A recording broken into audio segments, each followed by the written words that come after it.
Are you tired of spending $7 on a latte? Now, if it's a small local roaster you're supporting, that's perfectly fine. But if it's one of those big, large chains, man, sometimes it's just so nice to just be able to make your own things at home.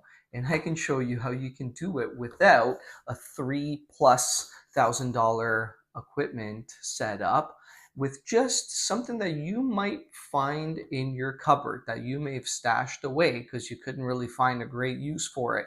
Something like an AeroPress and something as simple as a French press. If you don't have an AeroPress, that's okay. We can go with a little mocha pot as well. Hey guys, it's Christian Batchu coming at you with Solo Macchiato. And today we're going to talk about how to make that silky milky latte at home with just very simple basic equipment. I'll even talk about what to do if you don't even have a scale. But ideally, it would be great to have your own grinder and grind fresh. Nothing really beats that, but we'll talk about pre-ground as well. We'll look at all the budget-friendly options. But if you learn absolutely anything new from this that's useful to you, please hit that like button and please subscribe for more content. Let's start by talking about your kettle. You might want to get the water boiling first, because if you have a kettle without a temperature adjustment ability, one that just boils right up to 100 degrees Celsius or 212 Fahrenheit, you're going to want to let the water sit for at least a minute or two for very light roasts. But if you have a darker roast, you're going to want to let that super boiling water sit for about 3 to 4 minutes before you go ahead and you use it. But if you're traveling and you're using one of those pod machines, whether it's an espresso-like pod machine or just a coffee-like pod machine, please make sure you give it a couple of rinse flushes before you go ahead and use that water. And also remember that water is actually nowhere near as hot. So you might do better off with the slightly darker roasts there. Don't bring the really light stuff. Those machines might not get hot enough for you to get a good extraction for the light roasts. If you're going to use the AeroPress, you're going to want to get some good, strong, sturdy mugs to press down into with a fair amount of pressure. Don't do what I did. Don't press into these flimsy glass French presses. I made that mistake, shattered one. I'm lucky I didn't cut myself. But if you don't have these fancy round ones, that's okay. One of these mugs works really well, baby. Don't worry about the fancy latte art, okay? That stuff comes with years of practice, and you'll definitely need one of these machines. But you can still, with a French press, as I'm going to show you, you'll be able to get really nice texture for a good, pleasant cup. Now we're ready to take our coffee. You can use some pre-ground espresso coffee that you can find pretty much anywhere, or you can go to your local roaster if you don't have a grinder and ask them to grind for espresso, or tell them what you're doing and they'll definitely pick a good grind for you. But if you're looking to get a grinder, you can even get a cheap budget grinder that I've reviewed in this video here. Pretty much anything that can grind low enough would work pretty well. I've ground mine with my Time War C2, which is a beautiful budget-friendly grinder. It's my little workhorse. I've reviewed it in other videos as well. And I've got 18 grams of it. I'm going to turn on and make sure my scale is tiered, and I'll go ahead and put my grounds into my AeroPress upside down. I've got the plunger set to about the level 2 mark. I find that that's more than enough space for me to be able to do this. Now we're going to tear the scale again, and we're going to start pouring in the water. I'm aiming for 54 grams or 54 mils of water. There we are. I went just slightly over, but that's okay. And now we're going to start a 1.5 to 2 minute timer. If it's a lighter roast, you might want to go the full 2 minutes. If it's a darker roast, you might want to stop at 1.5. I also really like giving my coffee a nice stir as well after a few seconds.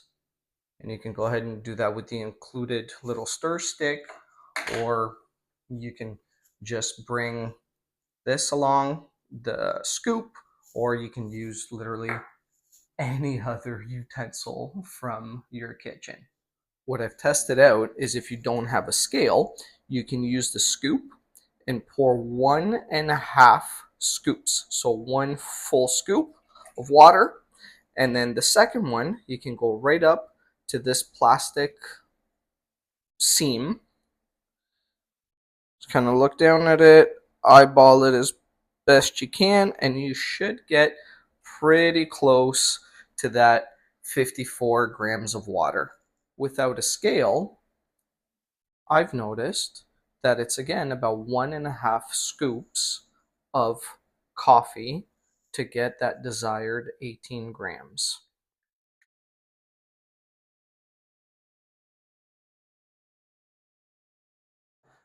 And welcome back. It's been almost a minute and a half, so I'll go ahead and preload a paper filter into here. If you want a little more pressure, you can actually use a second paper filter as well. But because I was able to control my grind, I don't need to do that. I'm now ready to pour out my shot. Why don't we select this and put it down, and I'll push through. Nice, gentle, firm pressure, and push through the hiss until you can't push anymore. We've now got our espresso-like coffee. I just heated up my milk, 1.5 minutes in the microwave for the amount of milk that I have here. Just uncomfortable to touch. We don't want to overheat it because then we end up with denatured milk, and that definitely won't work very well. If you're traveling, a lot of hotels will have a microwave, and actually some will have those little kitchenettes with stoves. You can also heat it on the stove and just dip your clean finger into it, and when it gets just to the point where it's slightly uncomfortable to touch, that's it. That's all you need to heat it. I use whole milk, or 3.25%. The lower the concentration of fat, the less